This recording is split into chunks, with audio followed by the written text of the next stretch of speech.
Okay, so this video is going to be a review of the Sony a6500, the camera that I'm using right now. I just got this a couple weeks ago. I really like this, but there's some things about it that in all my research, in all the videos I watched, the articles I read, no one mentioned these things, and I wish I would have known them before I got this. If you're not into technology reviews or cameras or whatever, you can go ahead and just skip this one and watch next week's video.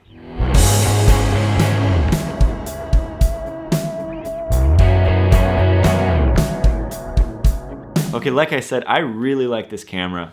And when I bought it, I knew there were gonna be some things that I had to work around. Kind of three main things based on my research that I'd have to figure out. The first being the battery life.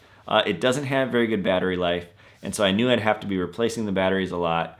The second being, it has in 4K shooting, which is kind of really high resolution shooting, it has this thing called rolling shutter, kind of bad, which means that when you're panning across a shot, it looks like the verticals kind of turn sideways a little bit. And then the last one, and kind of a more important one, is that it doesn't have what my last camera had. It doesn't have a flip out screen. For me, I shoot in front of the camera, and so I need to be able to see how the shot is framed, but also I need to make sure everything's in focus. So all three of those issues were things that I was pretty sure I could get around fairly easily. The battery issue, I knew that I might have to replace batteries more often.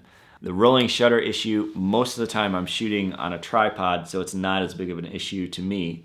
And then the last issue of not having a flip out screen, you may have noticed it at the start, I got this, which is an external monitor that attaches to the top of the camera and allows me to see myself, make sure everything's focused. And that kind of brings me to some of the issues that I've had with this camera, is that when you attach an external monitor, there are some things the camera does differently than when it's not attached to an external monitor.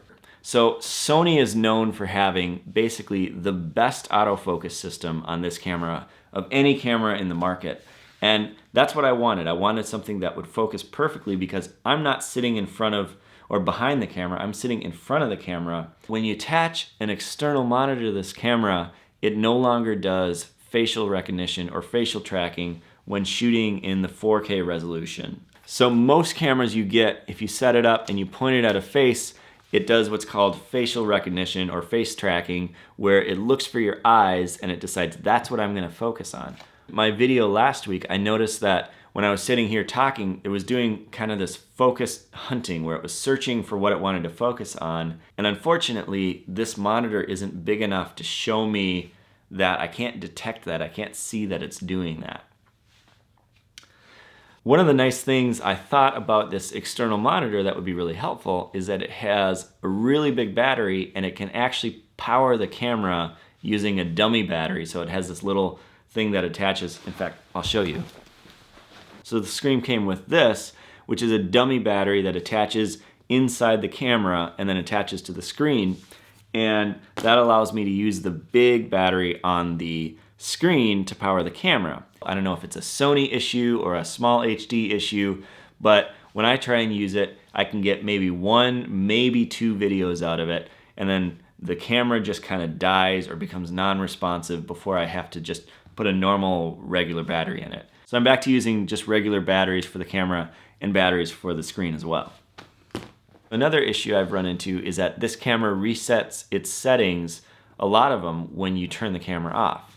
So I'm using this Rode VideoMic Pro, this little microphone right here, and I have to turn the volume down on the camera so that it doesn't distort, but every time I change a battery in the camera, it resets that setting, and so now it's distorted unless I remember to change that. Now, for the most part, I've done a pretty good job remembering that, but there will be times when I'm gonna forget it and I'm gonna have distorted audio, and it's gonna be a bummer because this probably could have been something that Sony would fix pretty easily. Okay, so that's about it. Those are some things about this camera that I wish I knew before I bought it. None of those are deal breakers or reasons for me to return this camera and try and find something else.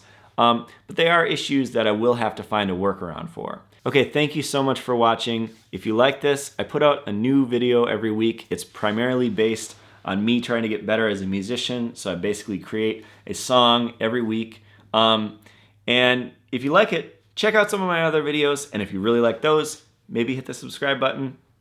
Thanks for watching. Have a good week. Bye.